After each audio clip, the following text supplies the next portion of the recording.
오늘 고린도전서 9장의 말씀인데요. 우리가 지금 고린도전서 강해를 13번째로 들어갔는데 고린도전서 9장은 상당히 유명한 장이에요. 특히 이 선교하거나 이 사역자들에게 주시는 특별한 말씀인데요. 많은 부분에서 이 말씀을 목사님들이 또는 설교할 때 일반 크리스천들이 인용을 많이 하는 말씀이 여기에 많습니다. 어떤 말씀이냐면요, 이제 바울이 이 고린도 교회에 정성을 많이 들였어요. 한 1년 반을 선교지 여러 교회를 다니면서 보통 잠깐 계셨는데 이 고린도 교회는 1년 반이라는 긴 세월을 계시면서 이분들에게 정성을 다했어요. 그래서 고린도 교회가 특별한 교회인데요. 제가 이 시간이 많지 않아서 이 9장 전체를 읽기를 원하지만 이 읽었다고 가정하시고 내가 하나하나 설명을 해드리면 금방 이해가 될 것 같아요. 바울이 1년 반을 이렇게 정성을 들이고 복음을 전했는데 이분들이 다는 아니지만 그 중에 일부가 자기네 선생님 되는 바울에 대해서 비판을 하고 또는 비난을 하는 분들이 있었어요. 그래서 그 소리가 이제 들려오니까 성령님께서 바울 보고 저들에게 편지를 써라. 그래서 이제 다른 편지도 되지만 이 9장에 대해서는 좀 구체적인 또 내용이 들어있어요. 어떤 비판 내용인가 하면요, 바울 보고 바울이 자기네에게 이렇게 많은 것을 가르쳤지만 저분은 사도가 아니라는 거예요. 사도가 아니라는 말이 교회 안에서 돌았어요. 왜냐하면 일부의 이분들 생각은 12제자 중에 한 분이 아니라는 거죠. 그리고 늦게 담에석에서 목회자가 되었기 때문에 정통 사도가 아니다라는 비난을 하게 됐어요. 어디되나요? 어느 데나 이런 사람들이 꼭 있어요. 그리고 두 번째 비난은 뭐냐면요, 이분이 자기네가 헌금을 한 그 돈을 가지고 자기 개인 용도로 저것에 마음대로 쓴다는 그러한 비난들이 또 있었어요. 또 세 번째 비난은 뭔가 하면요, 이분과 이 바나바가 자기네 드린 돈 가지고 자기 처를 데리고 또 가족들을 데리고 이것저것 마음대로 여행을 한다는 거예요. 이것이 1절에서 5절까지의 내용들이 적혀 있어요. 그러니까 이 바울이 여기에 대해서 상당한 그 마음의 심려가 있었어요. 그러면서 그러시는 거예요. 내가 너희들에 대한 질문에 내가 대답을 좀 해줄게, 그러는 거예요. 이분들이 질문이라는 그 말을 딱 보면요, 원어를 딱 보면 아나크리노라는 말인데요. 아나크리노라는 말은, 아나라는 말은 웃사람이라는 소리예요. 아나란 말, 크리노라는 말은 우리 영어로 크리티시즘 하는 식으로요, 비난을 하는데 밑에 사람이나 자기 친구를 비난하는 게 아니고 웃사람을 비난할 때 쓰는 말이 아나크리노예요. 작은 밑에 분들이 웃사람을 비난할 때 쉽게 하지만 우리 주님은 그걸 별로 좋게 생각을 안 하는 것 같아요. 바울이 여기에 대해서 대답하는 거예요. 얘들아, 내가 너희들의 한국말로는 힐문이라고 그랬는데 너희들의 질문에 내가 대답하겠다. 그러면서 1절에 나는 사도인데 나는 예수님을 직접 만난 사람이다라는 거예요. 그리고는 두 번째 그러는 게, 나는 예수님께서 나에게 명령해서 너희 교회에 보냄을 받았고 파송받은 이 인침을 받은 도장받은 그러한 사도라는 거예요. 그리고는 또 말씀하시기를 그렇기 때문에 내가 1년 반 동안 너희들과 있으면서 너희들이 이렇게 구원을 받고 성경의 비밀을 깨달았잖냐? 너희들이 나의 열매라는 거예요. 그 중에 그런 사람들이 많은데 왜 그 소수 너희들은 거기에 대해서 이렇게 엉뚱한 소리를 하느냐? 이렇게 이분이 대답을 하세요. 그러면서 이분이 그래요. 조금 성령님이 이제 화가 나신 거예요. 바울을 통해서 이제 말씀하시는 거 그래요. 내가 너희들에게서 물질을 받을 권한이 없느냐? 그런 거예요. 있다는 거예요, 이분이. 그리고 내가 내 아내를 데리고 다닐 권한이 없느냐? 있다는 거예요. 4절에 보면 그랬어요. 5절에도 그랬어요. 있다는 거예요. 그러면서 이분이 이런 말씀하세요. 내가 그런 권한이 있지만 내가 그 권한을 내가 사용하지 않았단다 그러는 거예요. 이분이. 그러면서 하시는 말씀이 첫째 내가 이 하나님의 말씀을 전하는 자가 제자들에게서 이 금전적인 사례를 받아야 되는 것은 당연하단다. 그렇지만 내가 이것을 하지 않았단다 하면서 왜 당연하지 않느냐 하면서 7가지의 당연성을 제시했어요. 7가지의 당연성을. 그러면서 첫째는 뭐냐? 7절에 그래요. 군인이 지 돈 내고 군대 가는 놈이 어디 있냐? 이런 소리를 했어요. 이제 첫째요. 여기 지 돈 가지고 군대 간 사람 있어요? 정부에서 다 대주죠. 두 번째, 포도원의 농부가 포도를 심고 자기 포도 자기가 따먹는 건 당연하지 않냐? 그러는 거예요. 그게 7절에도 그랬어요. 그 다음에 또 7절에요. 양 치는 목자가 그 우유를 내가 먹는 거 당연하지 않냐? 그러는 거예요. 내 양에서 나오는 우유를. 그렇죠? 그 다음에 네 번째,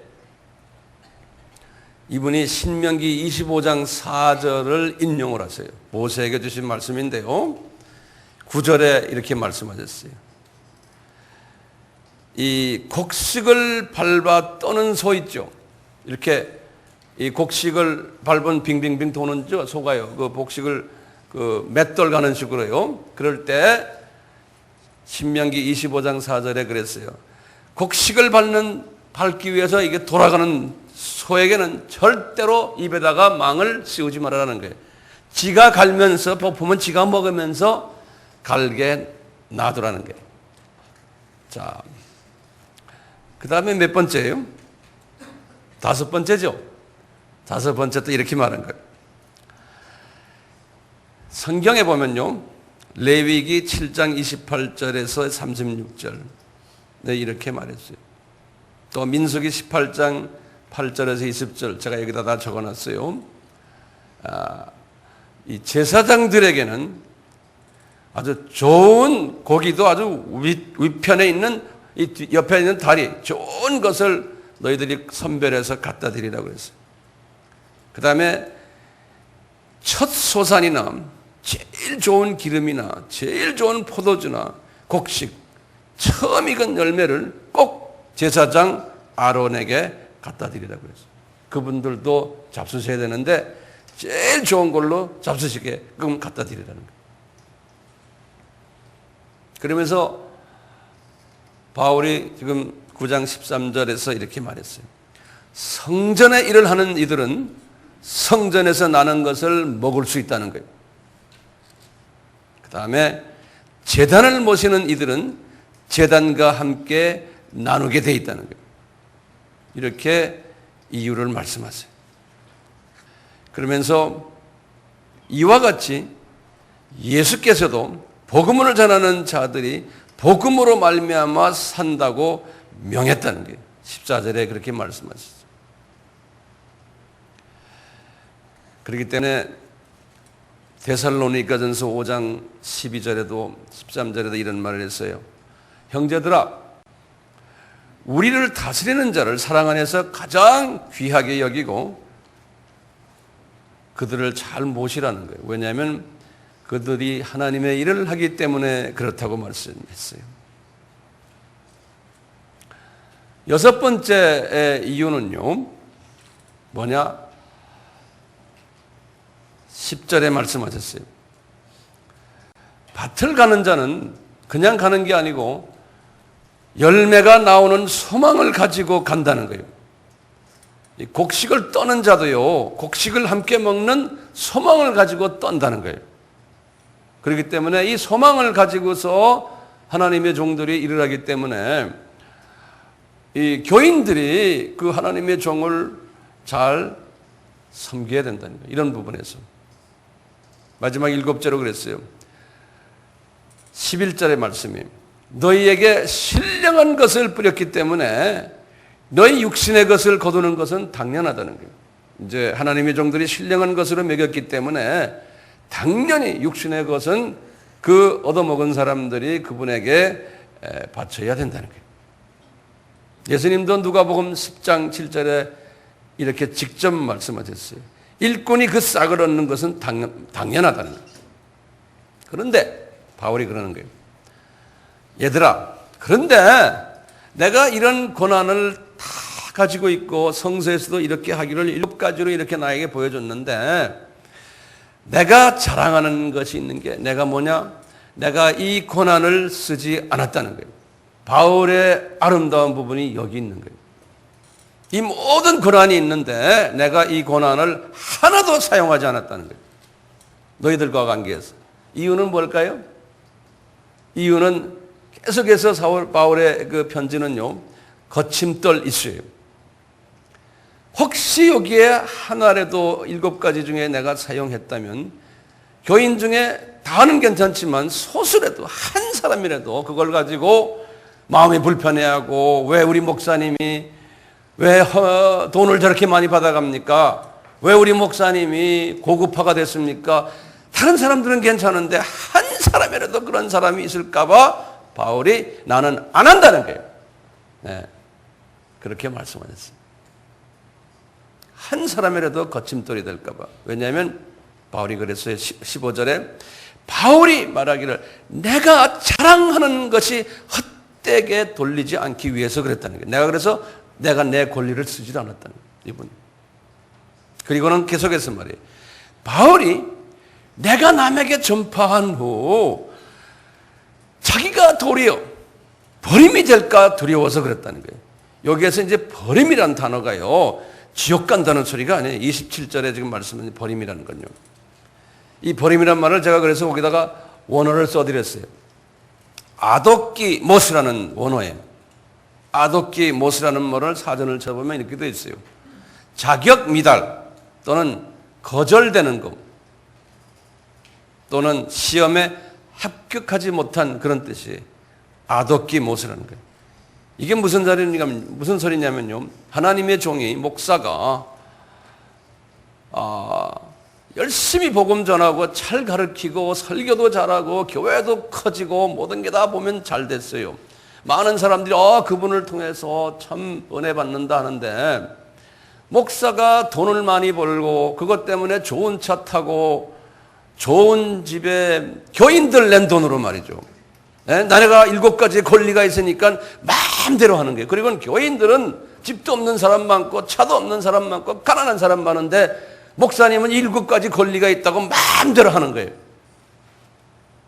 만약에 그러다 보면 어떻게 되느냐? 나중에 심판할 때 예수님이 얘야 네가 아무리 했지만 너 때문에 실족당한 사람이 많다는 거예요. 마태복음 18장에 뭐라고 그랬어요? 실족당하는 사람은 어떻게 해요? 소자를 실족게 하면 우리 계속해서 우리 배우고 있죠? 어떻게? 연자맷돌을 메고 바다 깊은데 빠진다는 거예요. 다시 말하면 자칫하면 구원까지 무효가 되는 역사가 일어나요. 왜요? 왜 그래요? 바울이 뭐라고 그랬어요? 이유는 뭐냐? 그 소자가 별거 아닌 것처럼 보이지만 저 소자를 위해서 예수님이 그러시는 거예요. 내가 피를 흘렸다 그러는 거예요. 엄청난 대가를 지불하고 저 소자를 내가 하늘나라로 내가 불러왔다는 거예요. 그런데 네가 뭔데? 내 피 흘린 값을 우습게 생각하냐 이거예요. 네가 뭔데? 그러니까 바울이 거기에 대해서 아예 두렵다는 거예요. 내가 그게 두려워서 내가 실컷 복음을 전하고 나중에 예수님이 야, 너 받을 거 다 받고 너 엔조이 다 하고 교인들 돈 다 받아냈고 그래놓고 열심히 일어냈지만 너 때문에 실족한 사람이 여기저기 지금 꽤 많다? 그러면 어떻게? 바울이 그걸 하는 거예요. 나 이거 이러다가 나중에 구원까지 내가 주님께서 없다라고 하면 어떡할까? 거기에 대한 두려움이 있습니다. 여기서는 지금 이분은 상급 이야기예요. 상급. 여기 자격이 없다는 것은요, 미달됐다는 것은요, 상급이. 그래서 이분은 나는 상을 받기 위해서 이 모든 것을 다 포기했다는 거예요. 멋있죠? 바울이 계속해서 말해요. 나는 자유자다! 그러시는 거예요. 여기 보면 19절, 1절과 19절에 나는 자유자다! 그러면서 나는 모든 사람에게 종이 된 자다. 그렇기 때문에 나는 값없이 전했다. 그것이 쉽지가 않았다네. 그렇지만 내 속에서는 막 범사에 참았다 그랬어요. 범사에. 그러니까 모든 일에 어떤 때는 그냥 참지 못할 일이 많은 거예요.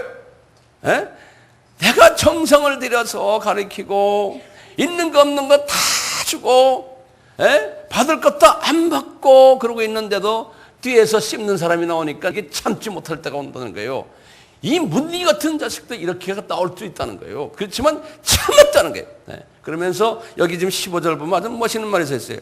내가 차라리 죽을지언정 그랬어요. 내가 니네 돈 안 받겠다는 거예요. 근데 보면 차라리 죽을지언정 하면서요. 성서에 보시면 여러분들 성경 한번 열어보세요. 지금 빨리. 거기에 보면 차라리 죽을지언정 하면서요. 점을 똑똑똑 찍어놨어요. 그런 성경 봤어요? 15절 보세요. 찍어놨어요? 안 찍어놨어요? 찍어놨죠? 이게 한국 성경에만 찍혀 있는 게 아니에요. 원어를 보면 원어에도 똑똑똑 찍어놨어요. 원어에도요. 왜 똑똑똑 찍어놨어요? 이 똑똑똑 찍어놨는데 성경이 딱 두 군데가 나와요. 에베소서 3장 1절에 바울이 에베소 교회에도 말할 때도 그랬어요. 감옥에 앉아서 내가 예수의 믿음 때문에 예수의 일로 너희 이방을 위하여 내가 갇힌 자 나 된 바울은 그러면서 똑똑똑 찍어놨어요. 왜? 그렇게 복음을 에베소 교회에 전했는데 이 문둥이들이 그 안에 좀 있는 거예요. 말 안 듣는 문둥이들이. 그러니까 하도 답답하니까 똑똑똑에는 답답하다 이런 소리나 맞춘 거예요. 네. 성경이 그렇게 표시를 해놨어요.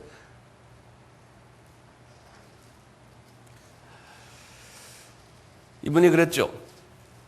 내가 이런 환경 속에서 내가 왜 지금 내가 받아야 될 고난을 내가 받지 않는지 아느냐? 이러면서 하시는 말이 나는 내가 16절에 그랬어요. 부득불 내가 복음을 전하지 않으면은 나에게 화가 있을까봐 이런 식으로 복음을 전하지 않으면 나에게 화가 있을까봐 내가 부득불 한다는 거예요. 이 부득불이라는 말은 내가 지난번에도 말씀드렸죠. 아낭케라는 말이에요. 아낭케라고 헬라 말로 되어 있어요. 이건 뭐냐면 하지 않고는 안 되는. 내가 이렇게 희생하면서도 해야 되기 때문에. 왜냐하면 이 복음이 전해져야 되기 때문에. 한 사람이라도 실족하는 사람 없게 만들기 위해서 그러는 거예요. 저는 이 말씀을 약 한 20년 전에 주님한테서 받았어요. 이 고린도전서 9장의 말씀을. 제가 젊었을 때, 20년 전이니까 한참 젊었을 때죠. 그때부터 제가 깨달았어요. 나는 주님을 섬기면서 절대로 돈을 받아가면서 안 하겠다. 왜냐하면 주님이 나에게 주신 돈이 있어요. 그래서 내 돈 써가면서 하겠다고 내가 딱 결단한 거예요. 그때부터 주님의 일을 하면서 제가 돈 받아본 일이 거의 없어요. 가끔 어디 가서 말씀 전하면 봉투 주는 건 그건 받아요. 어떤 때는 그것도 제가 안 받은 데도 있어요. 받으면 그 길로 얼마인지도 모르는 남 줘버려야 되는. 그때그때 성령님이 말해요. 받으면은 딱 갖고 있다가 누굴 줄까? 가다가 아무나 그냥 확 줘버려요. 네. 줄만한 사람에게. 자, 이 바울 신학이요. 이쪽에 내가 써놨는데 보세요. 이제 이 고린도전서 9장에서 보여주는 바울 신학의 특징이 5가지가 있어요. 첫째가 뭐냐면 지금 내가 말한 거침돌 신학이에요. 거침돌이 되면 안 된다는 이것이 강하게 있어요. 이분한테. 이걸 우리가 배워야 돼요. 여기 목사님들만이 아니고 우리 모두가 다 거침돌이 되면 안 된다. 굉장히 거침돌을 싫어하거든요. 예수님께서요. 그 다음에 두 번째 신학이 성육신 신학이에요. 세 번째가 미전도 족속 복음화를 지향하는 신학이에요. 제가 이제 간단하게 설명해 드리려고 그래요. 네 번째가 달리기 선수 신학이에요. 다섯 번째가 면류관 신학이에요. 이 성육신 신학에 대해서 바울이 계속해서 말씀하세요. 이분이 그래요. 20절부터 시작을 해서요. 이분 말씀하시기를 실은 14절부터 16절까지 있는 이야기지만요. 이제 쭉 계속해서 이제 20절까지 가서 쭉 20절 그 아이어로 나와요. 이게 무슨 말이냐면 바울이 이러는 거예요. 고린도 교인들에게 여보십시오. 내가 이렇게 해서 복음을 전하는데 내가 유대인들 앞에 가서는 유대인처럼 행동하면서 복음 전한다는 거예요. 왜냐하면 유대인 중에라도 한두 명을 내가 기독교인화하기 위해서 그렇다는 거예요. 스타일을 바꾼다는 거예요. 다시 말하면 또 그러는 거예요. 또 율법 아래 있는 자들에게 내가 이렇게 하는 이유는 율법 아래 있는 자같이 된 것은 율법 아래 있는 자들을 얻고자 함이라는 거예요. 20절에 보면 그렇게 말씀하셨어요. 그 다음에 21절에 이분이 또 그러는 거예요. 율법이 없는 자에게 가서는, 이방인들에게 가서는 내가 완전히 옷을 바꿔 입고는 하나님께는 율법 없는 자가 아니요. 그렇지만 내가 오히려 그리스도의 율법 아래 있는 자나 율법 없는 자같이 된 것은 율법 없는 자들을 조금이라도 내가 얻기 위해서 그렇다는 거예요. 그러니까 그때 카멜론처럼 이분이 자기의 모습을 바꾸는 거예요. 이 성육신 신학이 그때 거기 가가지고 그분들의 대화하기 쉬운 방법으로 가서 모습을 탁 바꾸고는 말하는 거예요. 그 다음에 믿음이 약한 자들에게 내가 가서 믿음이 약한 자같이 행동을 한다는 거예요. 그래서 여러 가지로 내가 이렇게 된 카멜론처럼 되는 것은 아무쪼록 몇몇 사람들을 구원코자 하기 위함이라고 22절에 그랬어요. 그러면서 23절에 그랬어요. 내가 복음을 위하여 모든 것을 행함은 복음에 참여하게 위해서라는 거예요. 예수님도 마찬가지로 그랬거든요. 우리가 이제 지난번 비전스코에서도 제가 자세히 말씀드렸지만 예수님도 이 차원을 이 인간 수혜자 차원으로 내려오셔서 유대인화하시고 유대인 옷을 입고 유대인 신발 신고 유대인 음식 먹고 유대인 종교에 관계되는 제사도 같이 지나고 그 전통을 수용하면서 같이 살았어요. 왜냐하면 코드를 맞추신 거예요. 똑같이 우리도 어디 가든지 그 상황에 맞춰서 그 코드를 잘 맞추시길 바라요. 우리가 선교지에 가서도 마찬가지예요. 각 나라마다 상황이 다 다르기 때문에 그때 가서 코드를 맞추는 그러한 일들을 저희들이 하고 있습니다. 그 다음에 세 번째 바울 신학의 특징은 미전도 족속 복음화에 그분의 목표가 있는 거예요.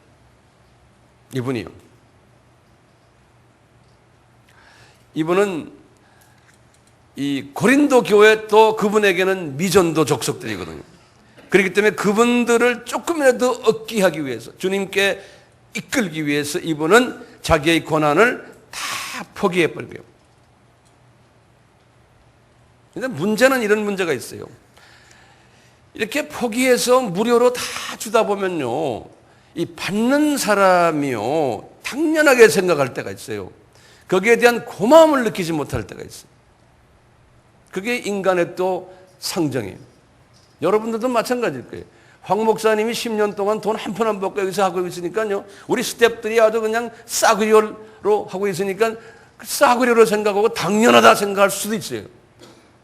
그렇지 않길 바라지만 우리 선교지와도 똑같아요. 우리 인간은요, 공고를 받아놓으면요, 우리 공기도, 햇볕도, 물도 공고를 받았잖아요. 복음도 공고를 받았잖아요. 그러니까 거기에 대한 고마움이 없는 거예요. 예. 선교지에 가면 거기 더 심해요. 모든 걸 그냥 팍팍팍 주니까요, 이게 당연하게 생각하는 거예요. 당연하게.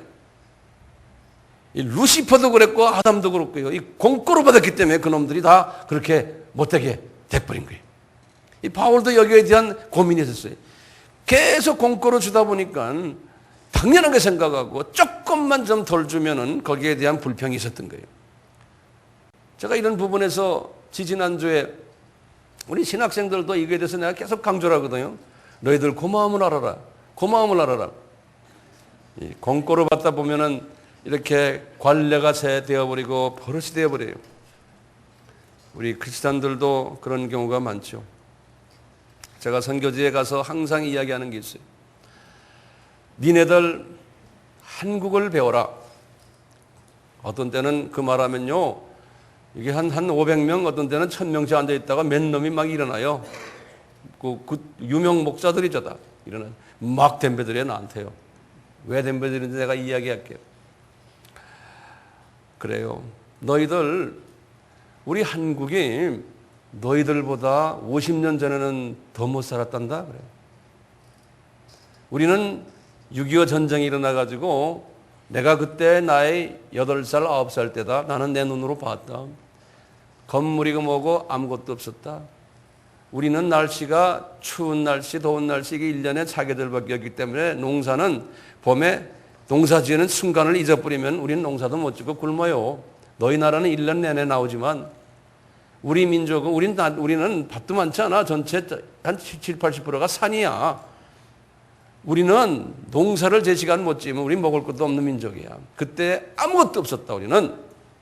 그런데 한국의 크리스찬들이 처음에 미국 사람들이 도움을 받다가 한 70년도 정도 때부터는 우리는 미국 사람 보고 당신들은 가시오.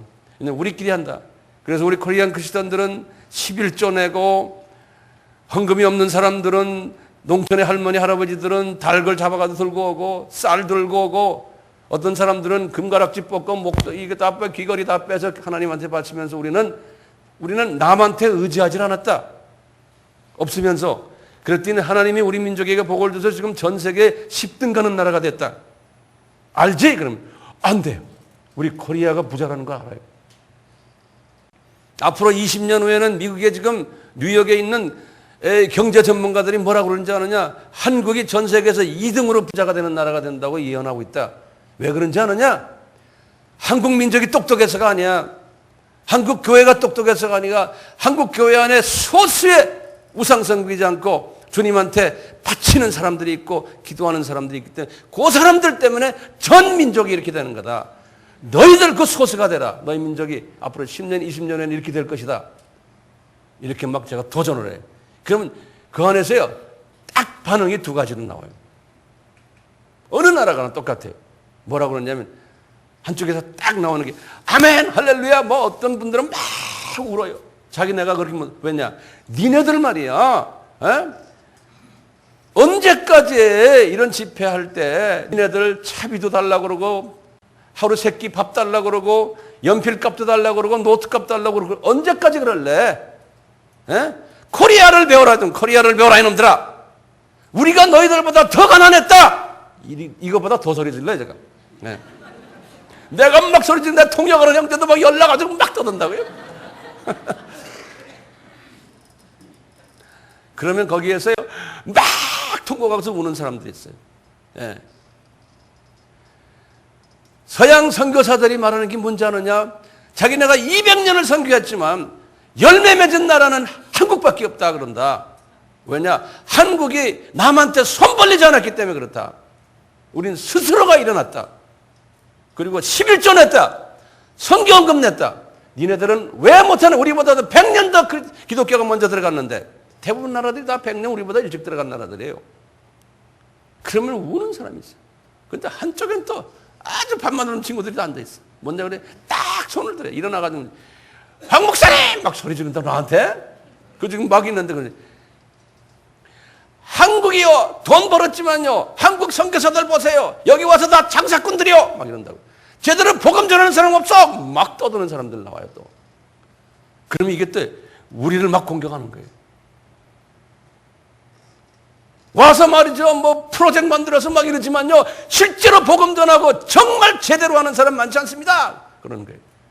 각 나라 가면 그런 사람들 다 있어요. 그 현지에 똑똑한 사람들은 딱 볼 때 그러는 거예요. 한 2년 전에 제가 필리핀 가가지고 필리핀 목사들 한 200명 안 돼서 내가 이걸 떠들었거든요, 또요. 이놈들이 말이에요. 필리핀은 좀 조금 잘 사는 나라인데도 아이 헌금을 안 하는 거예요. 그래서 청량님이 나한테 이야기 시키는 거예요. 그래서 내가 이런 식으로 막 떠들었거든요. 그랬더니 나이 한 내 정도 되는 시니어 패스터예요. 다들 목사님들인데 딱 일어나더니 나를 보고 닥터와! 그러는 거예요. 나도 막 이러는 예스! 그랬더니 여기에 지금 코리안 미셔너리들 바라고 전부 엉터리들이요! 그러는 거예요. 미셔너리가 미셔너리가 아니라는 거예요. 와가지고 지네끼리 싸움하고 돈 게임하고 장사하는 사람도 있고 복음 안 전하고 우리나라에 도움이 안 됩니다 하고 막 떠드는 거예요, 나한테. 그래서 내가 기가 차가지고 말이에요. 다 내 아는 소리를 지가 떠드는 거예요. 그게 우리 현실이요. 여기 선교사님 와 앉아 계시지만 내 말이 틀렸어요? 한 말 좀 해보세요. 맞죠? 그러니까 우리가 선교가 성공하려면 현지 사람들이 자기네 돈을 내가지고 와서 좀 가르쳐 주시오. 여기까지 가져야 되는데 전 세계에 지금요 그런 데가 없는 거예요. 미국 사람들도요 와서요 지피한다고 한 200~300명 모으는데요 호텔 빌려가지고 호텔에 에어컨 있는데 그 가난한 나라에서요 아주 시설 좋게 해서 다 줘요. 호텔 밥을 줘요. 호텔 밥이 얼마나 비쌉니까? 그러니까 여기 이제 몸에 다 뱄어요. 미국 사람들이 하면 호텔 밥을 먹는 거예요. 한국 사람들 똑같아요. 한국의 웬만한 목사님들, 뭐 대형교회 목사님들, 중형교회 뭐 이름 있는 사람들 가면 선교사들 끼고요 호텔 빌려가지고요 가서 설교 몇 번 해주는 거예요. 내 말 틀렸어요? 맞았어요? 틀렸어요? 그러니까 안 먹을 수 없죠. 호텔에 와서 다 용돈까지 다 주고 뭐 차비 다 주고 하니까요. 언제까지 이러겠냐. 이게 아프리카부터 전 아시아 다 그런 남미 다 똑같아요. 중국도 마찬가지. 그래서 내가 고민하니까 이게 언제까지 우리 이러겠냐. 이걸 제가 몇 년을 다니면서 떠들어놓으니까요. 이제는요 막 덤벼들다가 이제는 거꾸로 되기 시작해요. 미얀마가 얼마나 가난합니까? 미얀마예요. 그것도요 양군 시티가 아니고요. 저 북쪽에 진짜 가난한 사람들이요. 그 사람들이요 지금 2년 전부터 무슨 일이 일어난지 아세요? 3년 전부터요. 자기네가 돈 될 테니 오십시오예요. 지금 미얀마가요 그런 데가 하나 둘 세 군데 있어요. 숫자로 따지면 약 한 2,000명 돼요. 우리 돈 한 푼 안 들어가요. 내 비행기 값까지 돼요. 이게 선교를 내가 하면서 이게 주님이 이렇게 하시는구나. 제가 그분들에게 그래. 니네들이 이렇게 돈 되니 이 돈 들어가는 돈이 지금 보통요 1,000명 모이면요 1,000만 원이 뭡니까? 어떤 데는 2,000만 원 들어가요. 교통비만 1,000만 원 들어가요. 한 사람에게 10,000원씩 15,000원씩 줘도 교통비가 그렇게 들어가요. 2,000만 원 들어가는 건 그냥 금방이에요. 근데 그 돈을 세이브 시켜주는 게 우리한테. 그래서 내가 그러는 거예요. 니네들 정말 창하다.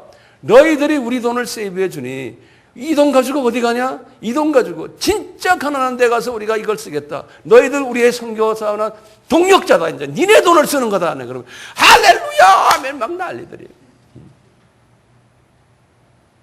지금 실제로 그렇게 하고 있어요. 이 숫자가 점점점 늘어나고 있어요. 우리 지금 아미만 그래요. 아미만. 이게 주님의 크신 은혜 아닙니까? 예? 선교사들은 미국 선교사들, 한국 선교사들 보면 깜짝 놀래. 이게 어떻게 가능하냐? 그런데 I don't know. 주님이 하신다니까요. 네.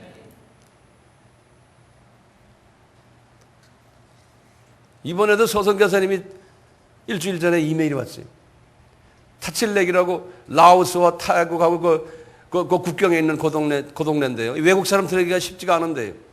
근데 타칠렉에 거기에 우리는 지금 타칠렉 거기를 중심으로 해서 라오스로 들어가서 거기 미전도 족속들이 꽤 많거든요. 그쪽으로 가려고 좀 전략을 지금 좀 하고 있는데 타칠렉에 서성교사님이 한 열흘 전에 갔다 왔어요. 갔다 와서 나한테 갔다 왔다는 보고를 하러 이제 이메일 보냈는데 목사님 기적이 일어나고 있어요. 그래 뭐야? 그랬더니 그 타칠렉은 거기에 크리스찬들의 소수가요.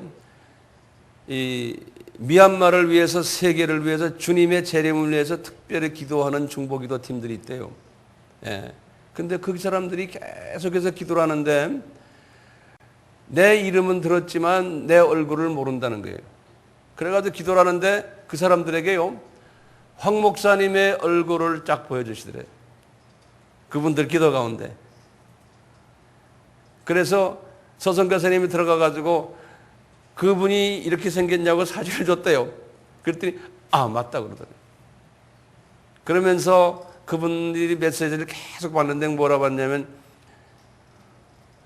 그 황아목의 목사는 주님의 재림을 준비하는 사람인데 전 세계를 다니면서 나의 재림을 외치는 나의 특별한 종이다 그러시더래요. 그러면서 서성교사님이 흥분해가지고 나한테 목사님을 다 알고 있어요. 저 사람들이 누군지를 주님한테 다 받았다고 하면서. 그런데 이 사람들이 그러는 거예요. 황 목사님이 오는 비행기 값도 우리가 낼게요. 보통 가난한 사람들이 아니에요. 이 집회의 모든 경비를 우리가 낼게요 하면서 집회를 7월 달에 오라고 나한테 그러는 거예요. 내가 9월 달에 갈게요. 그랬더니 좋다고. 9월 달에 날 따라올 사람만 따라와 보세요. 따라오래도 안 따라오는 사람들만. 자, 마지막으로 예수님께서 이분에게 말씀하세요. 바울에게 바울아 너는 달리기 선수다. 너는 면류관 신학을 가진 사람이라는 거예요. 9장 24절부터 25절에 보면 그렇게 돼 있어요. 이분이 주님께서 다 주신 거예요. 바울이 그런 게 나는 자신이 운동장에서 다름질하는 선수라는 거예요. 한번 성경 열어보세요. 열어보시고 이제 이걸로 끝냅시다. 24절 보세요. 바울이 그래요. 23절부터 보면 내가 복음을 위하여 모든 것을 행함은 복음에 참여하고자 함이라. 운동장에서 다름질하는 자들이 다 달아날지라도 오직 상 얻는 자는 하나인 줄을 너희가 알지 못하느냐. 너희도 얻도록 이와 같이 다름질하느니라. 이기기를 다투는 자는 자마다 모든 일에 절제하나니 저희는 썩을 면류관을 얻고자 하되 우리는 썩지 아니하는 면류관을 얻고자 합니다. 그러므로 내가 다름질하는 하기를 향방 없는 것 같이 아니하고 싸우기를 허공을 치는 것 같이 아니하며 내가 내 몸에 처복종하게 함을 내가 남에게 전파한 후에 자기가 도리어 버림이 될까 두려워함이라. 여기 보면은 간단해. 이분은 운동선수가 다름질하는 모습을 자기 자신으로 비유했어요. 나는 어떤 목표를 향해서 달린다는 거예요. 미전도 적석 복음화라는 목표를 향해서 나는 달린다는 거예요. 근데 그냥 달리는 게 아니라 향방이 없는 게 목표가 뚜렷하고 나중에 면류관이 있다는 것을 깨닫고 내가 가지고 있는 모든 권을 내가 다 포기한다는 거예요. 여러분들도 그렇게 할 수 있죠.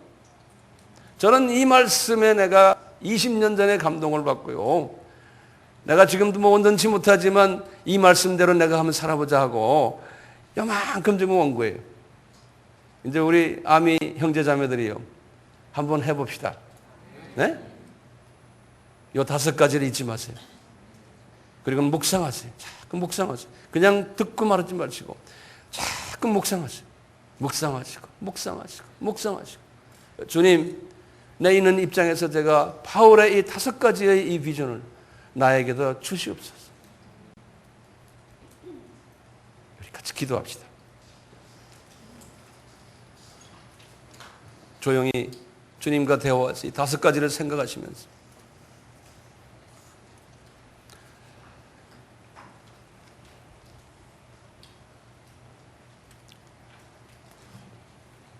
예수님, 이 5가지 우리의 마음속에서 떠나지 않게 도와주시옵소서.